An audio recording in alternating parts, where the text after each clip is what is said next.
Five star হোটেলের এই recipe আপনি হয়তো জানলে অবাক হবেন বাড়িতে কত সহজেই এটা বানিয়ে নেওয়া যায়। আর এর স্বাদও হয় দুর্দান্ত। খুব কম উপকরণ আর একদম কম সময়ের মধ্যে এটা আমরা বানিয়ে নিতে পারি। চলুন তাহলে এটা শুরু করা যাক। তার জন্য আমি এখানে একটা হাফ মালা নারকেলকে কুড়ে নিয়েছি। ওটাতে একটু গরম জল দিয়ে আমি এক সাইডে রেখে দেবো। এখন একটা মিক্সিং জারে একটা পেস্ট বানাবো। তার জন্য আমি 3খানা মিডিয়াম সাইজে পেঁয়াজকে কেটে নিয়েছি, 4টে কাঁচা লঙ্কা দিয়েছি আর 10-12টা রসুনের কুয়া দিয়েছি। এতে একটু দুধ দেবো 1 কাপ মতো, কিছুটা ধনে পাতা গোড়াটা বাদ দিয়ে দেবো, 1 মুঠো পুদিনা পাতা, 2 টুকরো বরফ দিয়ে দেবো এতে, যাতে কালারটা ঠিক থাকে। এটা একটা ফাইন পেস্ট বানিয়ে নেবো। ফাইন পেস্ট একটা বানিয়ে নিয়েছি। হাফ চা চামচ এতে হলুদ দেবো, 1 চামচ ধনে গুঁড়ো আর নুন, আর একবার পিষে নেবো। প্যান আমাদের গরম হয়ে গেছে, বাটার দেবো।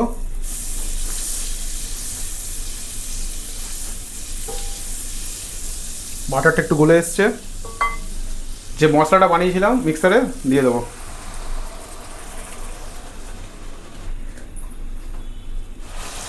এটা 2 স্টেপ রেসিপি। মিক্সার গ্রাইন্ডারে একটু বেটে নিতে হবে আর ডিমগুলো দিয়ে দিতে হবে, ব্যাস, দ্যাটস ইট। দেখুন চারদিকে তেল ছেড়ে দিয়েছে। এই অবস্থায় যে নারকেলটা আমি গরম জলে ভিজিয়ে রেখেছিলাম তার দুধটা বার করে গেছি, সেটা দিয়ে দেবো। এই যে নারকেলের দুধটা দিয়েছি, কিছুক্ষণ ফুটিয়ে নেবো 2 মিনিট। আর এই নারকেলের দুধটা কিন্তু অপশনাল, আপনারা দিতেও পারেন না দিতে পারেন। নারকেলের দুধটা দিলে কী হবে, একটু ক্রিমি টেক্সচারটা থাকে। যখন গ্রেভিটা একটু ঘন হয়ে আসবে, বুঝতে পারছেন, আবার একটু চারদিকে তেল ছেড়ে দেবে। গ্রেভিটা দেখেছেন আবার গাঢ় হয়ে এসছে, চারিদিকে তেল ছেড়ে দিয়েছে। এই অবস্থায় আমি আঁচটাকে একটু কমিয়ে দেবো। আর আমি কয়েকটা ডিম দিয়ে দেবো।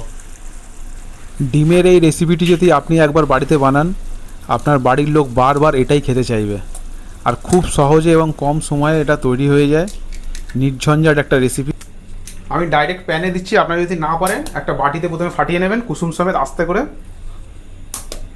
এটা কিন্তু একটু খেয়াল রাখবেন কুসুমটা যাতে ফেটে না যায়। তারপর বাটি থেকে আপনি প্যানে আস্তে আস্তে করে ঢেলে দেবেন। সব কটা দিয়ে দিলাম, যে কটা ধরেছে। এবারে আমি এটাকে 5 মিনিট কুক হতে দেবো ঢাকা দিয়ে, একদম স্লো ফ্লেমে। 5 মিনিট হয়ে গেছে। ডিমগুলো বুঝতে পারছেন একটু শেপ নিয়ে নিয়েছে। এই অবস্থায় আমি হালকা হালকা করে সরিয়ে দেবো এগুলোকে, যাতে একে অপরের সঙ্গে যে জুড়ে আছে ওটা ছেড়ে দেবে। নিচে থেকে কিন্তু একদম ধরেনি, দেখুন, কারণ হালকা আঁচে করা আছে, কোনো অসুবিধা নেই।